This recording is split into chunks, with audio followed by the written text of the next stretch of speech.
We've all heard the phrase location, location, location. And when it comes to a storefront, the same is true for your school location as well. I have 5 tips for you today for choosing the right school location based on where you're at in the life cycle of your business. I'm out at Meadow Lake Airport, and this is the origin of KILROY'S workshop. And we were right on the taxiway, which was very cool. That is actually the first hangar we started in right there. And very, very tiny hangar. This is meant for a single small engine aircraft.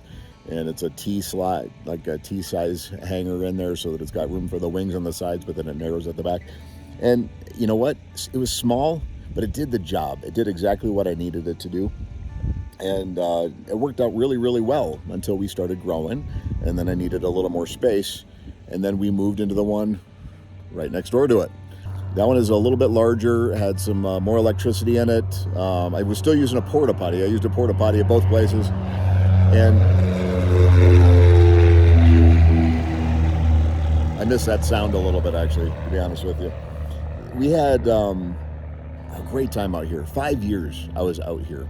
And most of that time, actually a little bit over 5 years, most of that time I was all by myself teaching these classes. And at the very end was my first 2 hires. They came out here and started working a couple months before we actually moved into our more permanent space with indoor plumbing. But I wanted to show you what this looked like. And so that's actually the step that I made. They're still there by the front door of that thing.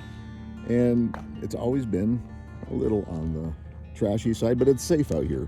It did exactly what I needed it to do. And it did it at a low cost. It allowed me to make small mistakes, but learn big lessons through the process. And so I highly, highly, highly recommend you don't overcommit.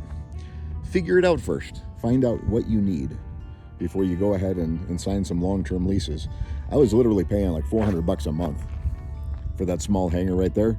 And I thought I was going to break the bank when I moved next door to pay $750 a month. And quite a shift from where we are right now. But that's how you start. Start small. As the old saying goes, aim small, miss small.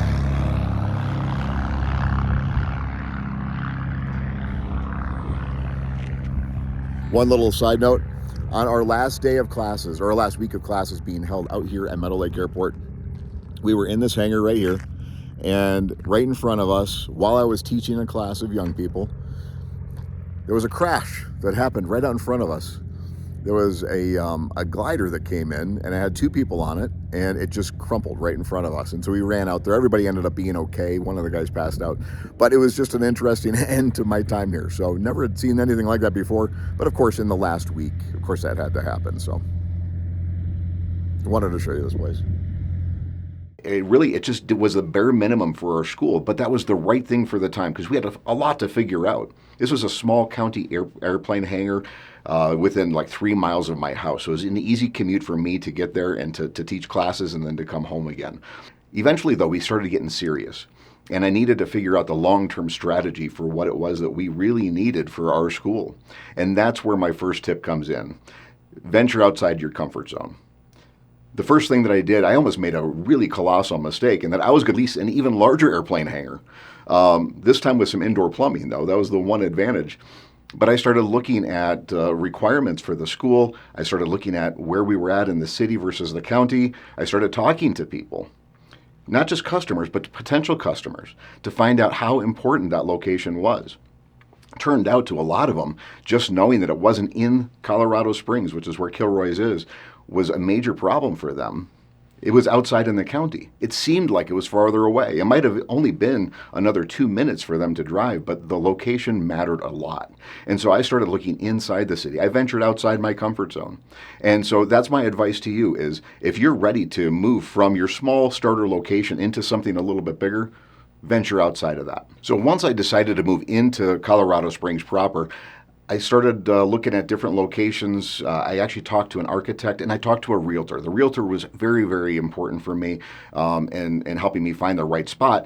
We did find a great building. We found a great location. It would have been in a wonderful community. But then I started looking at the rules. And the rules are very, very important. If you violate those and you sign a long-term lease, that's really on you. And so do your homework on that. And that comes to tip number 2. Really know the rules in your area. Know your zoning rules. I actually hired an architect, and I spent about $10,000 going back and forth between the city and the county and this architect trying to figure out how to make this work in an area. And it turned out the zoning in the area and the occupancy were not right for running a school that had kids in it.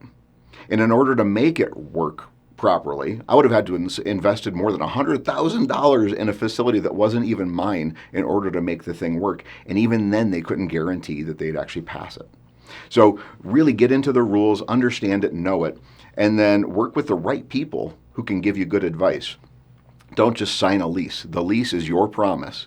It's a legal binding contract that says that you will continue paying that landlord whether you occupy that space or not. So really, really, really get to know those rules.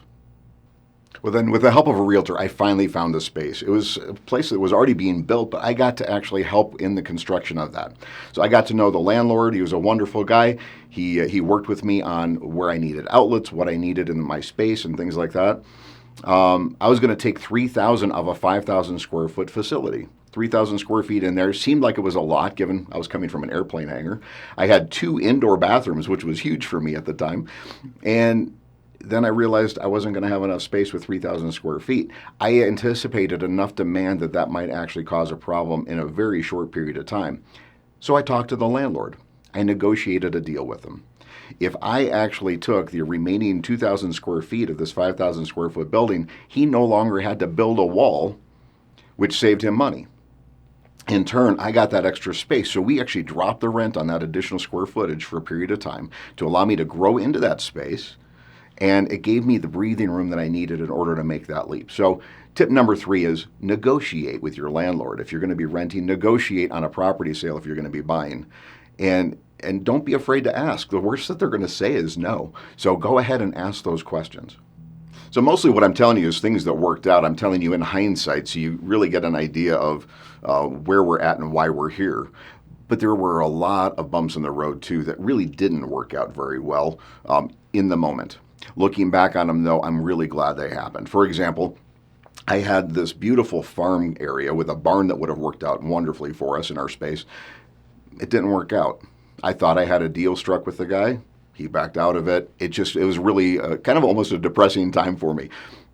Embrace those times, though. That's part of your journey, and really one of the enjoyable things for me, looking back on my 11 years at this point in doing KILROY'S workshop and seeing it grow, is how we've come through some of that stuff, come through some of those disappointments, and we've come out the other side even better.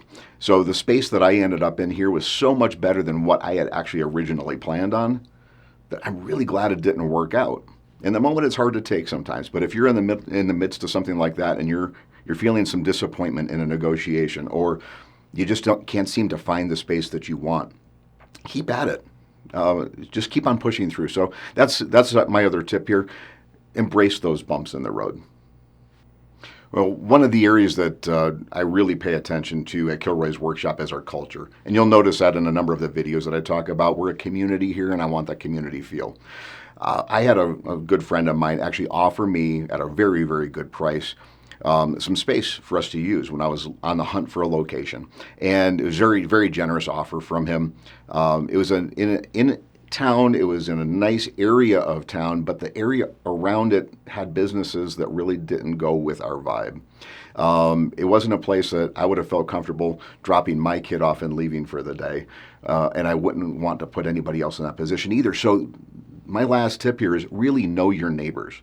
It's not just about the building that you're in or the part of town. You have to know those people that are immediately around you to see if that's actually going to fit with the culture of your school. And so really pay attention to that as you're working on finding that location, working with your realtor. Explain what it is that you do to your realtor so they can help you shop around and find just the perfect spot. So my last tip here is really know your neighbors. So there's a ton to consider with regard to choosing your location. Remember, location matters for your school. If you want more tips and more advice on that front, go to runningkilroys.com. And we've got a downloadable sheet there for you. You can find our article actually titled the same thing here, Unlocking Success. And you want to go in there and create a login. You can download that cheat sheet. We've got these 5 tips. plus some more things to help you out. So go there, create the account. Don't forget to click subscribe here and leave some comments. If you've got some tips, maybe you've gone through some of this stuff. If you've got some questions, post them in the comments. I'd love to see those. I'll respond to those things. And so just go ahead and enjoy the journey, embrace the bumps, and remember these 5 tips.